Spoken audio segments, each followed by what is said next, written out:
अब हम आपको बिहार लेकर चलते हैं, जहां वक्फ बोर्ड ने एक गांव की जमीन पर अपना दावा करते हुए इस गांव में रहने वाले लोगों को 30 दिन के अंदर अपने मकान खाली करने का आदेश दिया है। इस गांव का नाम है गोविंदपुर, जो बिहार के पटना जिले में है। इस गांव में रहने वाली 95% आबादी हिंदुओं की है और इस गांव में कई परिवार वर्ष 1910 से रह रहे हैं और इन लोगों के पास लैंड डीड्स के वो तमाम कागजात हैं जिनसे पता चलता है कि ये जमीन पिछले 114 वर्षों से इन्हीं हिंदू परिवारों के पास है। लेकिन इसके बावजूद वक्फ बोर्ड ने इस गांव में अपना एक बोर्ड लगा दिया और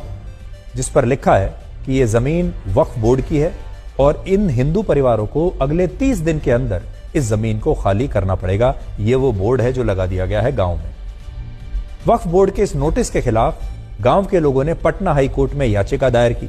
जिस पर अदालत ने वक्फ बोर्ड से यह कहा कि अगर यह जमीन वाकई में वक्फ की है तो उसे हाई कोर्ट में इसके सबूत और बाकी के साक्ष्य पेश करने पड़ेंगे। लेकिन वक्फ बोर्ड पटना हाई कोर्ट में ऐसा एक भी सबूत और दस्तावेज पेश नहीं कर पाया जिससे वो इस जमीन को अपनी जमीन साबित कर पाए।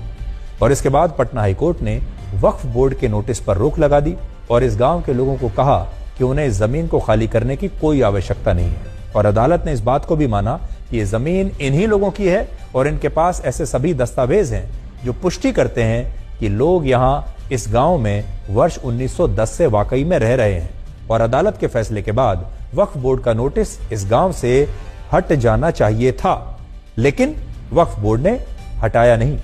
इस गांव के जिन लोगों को भी वक्फ बोर्ड ने उनके मकान खाली करने के नोटिस दिए, वो सभी लोग अब अंदर से बड़े डरे हुए हैं और कह रहे हैं कि आखिर इस देश में यह कानून कब और कैसे बना कि वक्फ बोर्ड किसी की भी जमीन को अपनी जमीन घोषित करके उस पर कब्जा कर सकता है। तो इन लोगों को हम ये बताना चाहते हैं कि यह कानून कांग्रेस पार्टी की सरकारों के दौरान बने थे, जिन्हें यूपीए सरकार ने वर्ष 2013 में और भी ज्यादा सख्त और शक्तिशाली बना दिया था। और अभी हमारे देश का वक्फ कानून कहता है कि अगर वक्फ बोर्ड ने आपकी जमीन पर अपना दावा किया है तो आपकी जमीन तब तक वक्फ बोर्ड की मानी जाएगी जब तक आप इसे खुद अपनी जमीन साबित नहीं कर देते।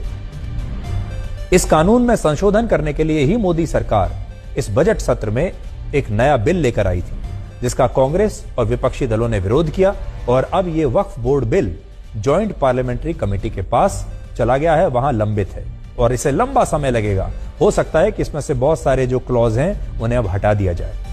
आज ये बात तो सब जानते हैं कि देश में भारतीय सेना और भारतीय रेल के बाद सबसे ज्यादा जमीन वक्फ बोर्ड के पास है, लेकिन बहुत कम लोगों को पता है कि पिछले 76 वर्षों में सेना की जमीन में सिर्फ 31% की वृद्धि हुई, जबकि वक्फ बोर्ड की जमीनों में 1700% की वृद्धि हुई है। और वक्फ बोर्ड की जमीनों में इतनी वृद्धि कैसे हो रही है, आप उसे बिहार से आई इस खबर से समझिए, जहां आरोप है कि रातों रात वक्फ बोर्ड ने गांव के लोगों की जमीनों पर अपना दावा कर दिया और यह भी आरोप है कि इसके पीछे एक बहुत बड़ा माफिया है। स्थानीय लोगों का आरोप है कि पूर्व वार्ड पार्षद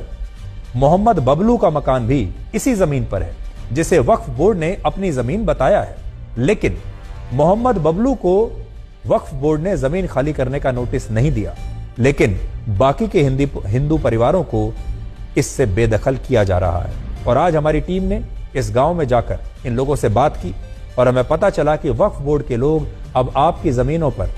अपना दावा करते हैं तो लोगों को वो उर्दू में लिखे नोटिस देते हैं। और जब लोग ये कहते हैं कि क्या उन्हें हिंदी में इसकी एक कॉपी मिल सकती है, तो वक्फ बोर्ड इससे भी इनकार कर देता है। वो कहता है नोटिस भी आपको उर्दू में ही मिलेगा।